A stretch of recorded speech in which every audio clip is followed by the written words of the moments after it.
Speaking to Fox News, Mr. Lippold claimed Donald Trump could verify through U.S. intelligence channels who was responsible for the recent deadly chemical attack in Syria and could take Syria's chemical power away from President Assad completely. He said, "The first thing we need to do is verify through intelligence channels that, in fact, the attack took place, who carried it out, where it was launched from, what was used to do it, and then at that point, we take a step back and we put together the military forces and then decide whether we're going to react in a manner that would take away the capability, not like we did last time with the Tomahawk missile, but this time on a more permanent basis and with the backing the Security Council, hopefully, at the UN." Fox GETTYWorld War 3, former U.S. commander claimed the U.S. could take Syria's chemical capability away for good. Trump promised forceful action on Monday in response to a suspected Syrian poison gas attack that killed at least 60 people and injured more than 1,000 others.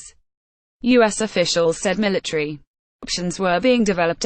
Trump said, "We are going to make a decision tonight or very shortly thereafter, and you'll be hearing the decision. We can't let atrocities like we all witnessed, we can't let that happen in our world, we can't let that happen, especially when we are able to, because of the power of the U.S., because of the power of our country, we are able to stop it. Not like we did last time with the Tomahawk missile, but this time on a more permanent basis." Lippold. Mr. Trump also hit out at Syrian President Bashar al-Assad and allies Russia and Iran over the suspected chemical attack. He wrote on Twitter, "Many dead, including women and children, in mindless chemical attack in Syria. Area of atrocity is on lockdown and encircled by Syrian army, making it completely inaccessible to outside world. President Putin, Russia and Iran are responsible for backing Assad. Big price to pay," the U.S. State Department announced. Earlier on Monday, there will be consequences for the deadly attack.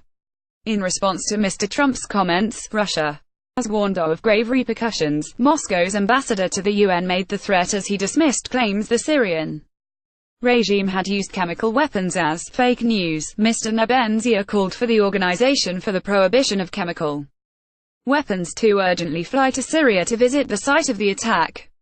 The UN Security Council is set to vote on a new inquiry into responsibility for use of chemical weapons in Syria.